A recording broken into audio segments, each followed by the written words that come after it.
আসসালামু আলাইকুম। আপনি কি একটা পুরাতন ল্যাপটপ কিনবেন ভাবছেন? তাহলে এই ভিডিওটি আপনার জন্য। আপনি যদি সেকেন্ড হ্যান্ড ল্যাপটপ কিনতে চান, তাহলে এই ৯ টি বিষয় চেক করে ল্যাপটপ কিনুন। তাহলে সেকেন্ড হ্যান্ড ল্যাপটপ কিনেও আপনি মোটেও লস করবেন না।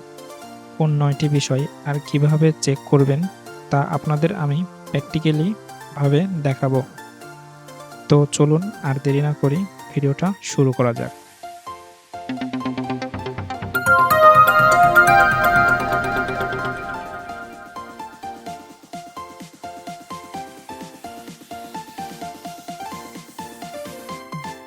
পুরাতন ল্যাপটপ কিনলে প্রথমেই বডির আউটলুকটা দেখবেন। কারণ বডির আউটলুকটা দেখেও বোঝা যায় যে ল্যাপটপটি কেমন ব্যবহার হয়েছে বা এটার কন্ডিশনটা কেমন। যেমন ডিসপ্লেতে কোনো ক্র্যাশ আছে কিনা, এখানে ওখানে ফেটে গেছে কিনা, এই ধরনের ছোটোখাটো সমস্যা একটু চেক করে নেবেন। তবে টেকনিক্যাল স্টেপগুলো সবথেকে গুরুত্বপূর্ণ, সেটা নিয়ে পরের স্টেপে আলোচনা করব।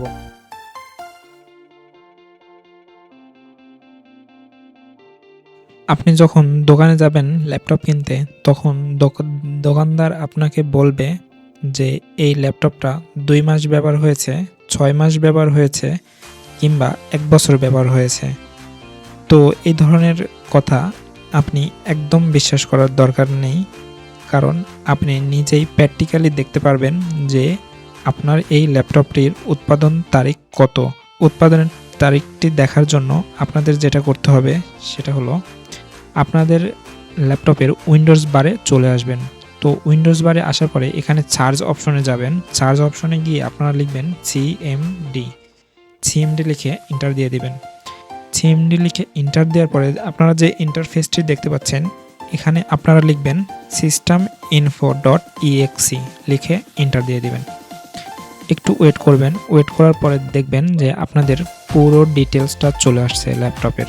তো একটু উপরে আসবেন। একটু উপরে আসার পরে আপনারা এখানে দেখতে পাবেন বায়োস ভার্সন।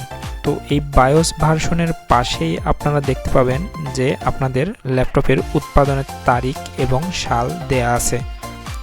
তো এই তারিখ এবং সালটা দেখে আপনারা বুঝতে পারবেন যে আপনাদের ল্যাপটপটি কত সালে ম্যানুফ্যাকচারিং করা হয়েছে বা বাজারজাত করা হয়েছে।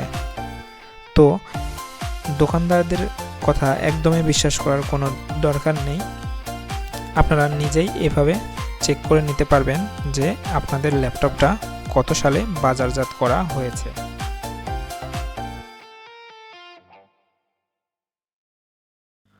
পুরাতন ল্যাপটপ কেনার ক্ষেত্রে খেয়াল রাখবেন যেন ল্যাপটপটি বিজনেস সিরিজের হয়। এখন আপনার প্রশ্ন আসতে পারে যে বিজনেস সিরিজের ল্যাপটপগুলো কোনগুলো? আমি যদি বলি এইচপির ক্ষেত্রে এলিটবুক, ডেলের ক্ষেত্রে ল্যাটিটিউড আর লিনোভোর ক্ষেত্রে থিংকপ্যাড। তো এইগুলো হলো বিজনেস সিরিজের ল্যাপটপ। একটু চেষ্টা করবেন এই সিরিজের ল্যাপটপগুলো কেনার জন্য, কারণ এই সিরিজের ল্যাপটপগুলো অনেক টেকসই হয়।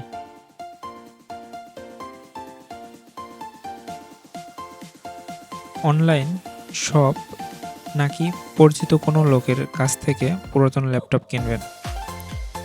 এখন আপনার মাথায় একটা প্রশ্ন আসতে পারে যে কোন জায়গা থেকে ল্যাপটপ কিনলে সব থেকে বেশি ভালো হবে। এক্ষেত্রে আমি বলবো, আপনাদের যদি কোনো পরিচিত লোক থাকে যে একটি পুরাতন ল্যাপটপ বিক্রি করবে, আপনি তার কাছ থেকে সব কিছু চেক করে নিয়ে তারপরে ল্যাপটপটা নিতে পারেন। এটা আপনার জন্য অনেক ভালো হবে। আর যদি আপনি অনলাইন থেকে কিনতে চান, তাহলে অবশ্যই সেলারের সাথে ফোনে কথা বলে নিতে হবে এই ল্যাপটপের কাগজপত্রগুলো ঠিক আছে কিনা। অনলাইনে যেটা হয় সেটা হলো বেশিরভাগ পুরাতন ল্যাপটপ বিক্রি করে কিংবা চোরাই ল্যাপটপ বিক্রি করে। এতে কিন্তু আপনার মামলায় পড়ার সম্ভাবনা থেকে যায়। তো আপনি বিপদেও পড়তে পারেন। তো এদিক দিয়ে একটু সাবধান। তো আপনি যদি শপ থেকে কিনতে যান, তাহলে একটু দেখে নেবেন পুরাতন ল্যাপটপ বিক্রি করে ভালো দোকান যেগুলো আছে সেগুলোতে খোঁজ খবর নিয়ে সেইখান থেকে কিনতে যেতে পারেন। তো সেখানে কেনার আগে আমি যেই স্টেপগুলো দেখাবো সেগুলো খুব ভালো করে টেস্ট করে নেবেন। পুরাতন ল্যাপটপ কেনার ক্ষেত্রে একটু বেশি গুরুত্ব দিবেন ব্যাটারির দিকে, কারণ ব্যাটারির যদি কন্ডিশন খারাপ হয় তাহলে ল্যাপটপের কোনো ভ্যালু থাকে না। ব্যাটারি কন্ডিশন কিন্তু নিজেই চেক করতে পারেন, আর এটা চেক করার জন্য আপনি ল্যাপটপে থাকা উইন্ডোজ বারে চলে আসবেন। উইন্ডোজ বারে এসে ক্লিক করবেন, করে এখানে সার্চ অপশনে লিখবেন কমান্ড প্রম্পট। কমান্ড প্রম্পট লিখে এখানে এন্টার দিয়ে দিবেন। এন্টার দিয়ে দেওয়ার পরে এখানে আপনারা লিখবেন পাওয়ার, POWER, পাওয়ার CFG স্ল্যাশ ব্যাটারি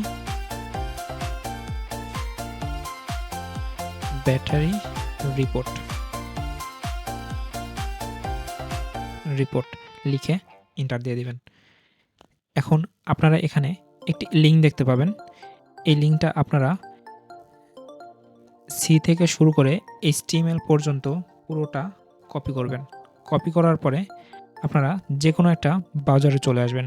ব্রাউজারে চলে আসার পরে এখানে সার্চ দিয়ে দিবেন। সার্চ দিয়ে দেওয়ার পরে এখানে আপনারা ব্যাটারির অনেক ইনফরমেশন দেখতে পাবেন। তো একটু নিচে আসলে দেখতে পাবেন ডিজাইন ক্যাপাসিটি। ডিজাইন ক্যাপাসিটিটা হলো আপনাদের ব্যাটারির ফুল ক্যাপাসিটি, আর তার নিচেই দেখতে পাবেন ফুল ক্যাপাসিটি ব্যাটারি, আর নিচে আপনারা দেখতে পারবেন ফুল চার্জ ক্যাপাসিটি।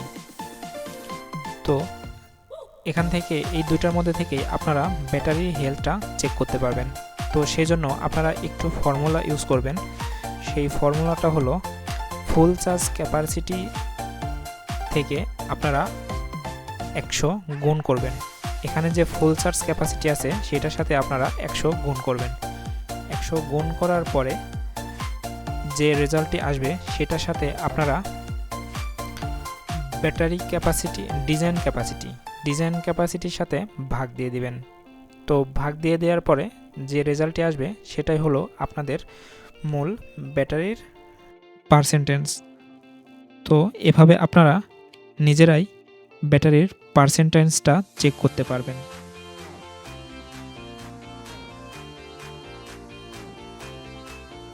ল্যাপটপের ক্ষেত্রে কিন্তু ডিসপ্লেটা অনেক বেশি ইম্পর্টেন্ট। এক্ষেত্রে একটি পুরাতন ল্যাপটপ কিনতে গেলে আপনাকে ডিসপ্লেটা অবশ্যই চেক করে নিতে হবে। অনলাইন থেকে চেক করতে পারেন, সেজন্য আপনি চলে আসবেন যে কোনো একটি ব্রাউজারে এসে লিখবেন অনলাইন ডিসপ্লে চেকার লেখার পরে এখানে যে আপনি প্রথমে যে ওয়েবসাইটটা দেখতে পাচ্ছেন EIZO মনিটর টেস্ট, এখানে ক্লিক করে দিবেন। এখানে ক্লিক করে দেওয়ার পরে এখানে আপনারা মোট 13টা স্টেপ দেখতে পাবেন। তো এখান থেকে স্টার্ট টেস্ট ক্লিক করে আপনি চলে আসতে পারেন টেস্টে। তো এখানে আপনারা একটা একটা করে পুরো 13টা স্টেপ চেক করতে পারেন। তো এখানে চেক করে পুরোটা দেখতে পারেন যে আপনাদের ডিসপ্লেতে কোনো ধরনের সমস্যা আছে কিনা। আর যাদের ল্যাপটপে টাচপ্যাড রয়েছে তারা আপনাদের ল্যাপটপ থেকে পেন্ট অপশনে আসবেন। পেন্ট অপশনে আসার পরে আপনি নিজেই পুরো ল্যাপটপে ড্র করবেন। তো ড্র করে দেখতে পারেন যে কোথাও কি কোনো সমস্যা আছে কিনা, কোথাও ড্র মিসিং যাচ্ছে কিনা। তো যদি ড্র মিসিং যায় তাহলে বুঝবেন যে সেখানে সমস্যা আছে, আর যদি কোনো সমস্যা না থাকে তাহলে আপনি নিজেই বুঝতে পারবেন যে এটাতে কোনো সমস্যা নেই। তো এভাবে আপনি আপনাদের ল্যাপটপের ডিসপ্লে অথবা টাচপ্যাড চেক করতে পারেন।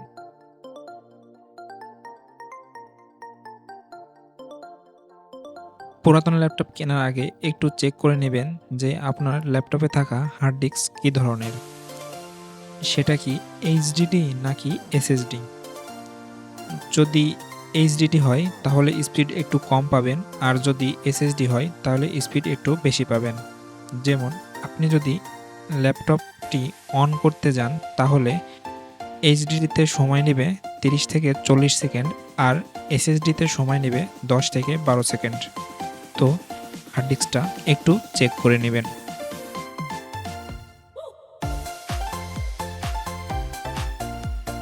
তো এবার ধাপে আমরা দেখব কিভাবে আপনি আপনার কিবোর্ড টেস্ট করতে পারেন। তো কিবোর্ড টেস্ট করার জন্য আপনি ব্রাউজারে চলে আসবেন। ব্রাউজারে আসার পরে আপনি লিখবেন কিবোর্ড অনলাইন টেস্ট। এটা লিখে সার্চ দেওয়ার পরে প্রথমেই যে ওয়েবসাইটটা দেখতে পাচ্ছেন সেটাতে প্রবেশ করবেন। এখানে প্রবেশ করার পরে আপনি একটি ভার্চুয়াল কিবোর্ড দেখতে পাবেন। তো ভার্চুয়াল কিবোর্ড দেখতে পাওয়ার পরে এখন আপনি আপনার কিবোর্ডের যে কোনো একটা বাটন প্রেস করলে দেখতে পাবেন সেই বাটনটা সাদা হচ্ছে। তো যদি সাদা না হয় তাহলে আপনি বুঝবেন যে আপনার কিবোর্ডে সমস্যা আছে। তো এখন আপনি আপনার কিবোর্ডটা পুরো একটা একটা করে চেক করে দেখতে পারেন যে কোথাও কি কোনো সমস্যা আছে কিনা। যদি সমস্যা থাকে তাহলে বুঝবেন যে আপনার এই ল্যাপটপের কিবোর্ডে সমস্যা আছে। তো এটা দেখে আপনি বুঝতে পারবেন যে কোনো ধরনের সমস্যা আছে কিনা কিবোর্ডে।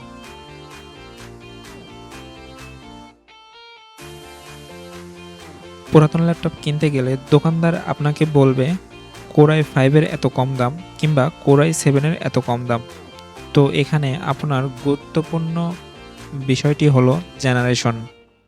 তো যদি সেকেন্ড, থার্ড কিংবা ফোর্থ জেনারেশন হয় তাহলে ল্যাপটপটি নেওয়ার প্রয়োজন নেই। আপনি দেখবেন এই মুহূর্তে মার্কেটে নতুন কোন জেনারেশনটা রানিং আছে। যেটা রানিং থাকবে সেটা থেকে 3 থেকে 4 জেনারেশন কম হলেও চলবে। তো সেই ল্যাপটপগুলো নিতে পারেন। তো এই জিনিসটা একটু মাথায় রাখবেন। তো সবশেষে আমি বলতে চাই, আমি যে টেস্টগুলো দেখালাম সেগুলো বাদেও আরও অনেক জিনিস আছে, যেমন fingerprint, Bluetooth, wifi, land port, speaker, web camera. তো এগুলো একটু আপনারা ম্যানুয়ালি চেক করে নেবেন। আশা করি সবাই বুঝতে পেরেছেন যে কোন ল্যাপটপটি নিলে আপনার জন্য বেশি ভালো হবে। তো আজকের মতো আমি এখানেই বিদায় নিচ্ছি। আবার দেখা হবে সামনের কোনো গুরুত্বপূর্ণ ভিডিও নিয়ে। সে পর্যন্ত সবাই ভালো থাকবেন, সুস্থ থাকবেন। আল্লাহ হাফেজ।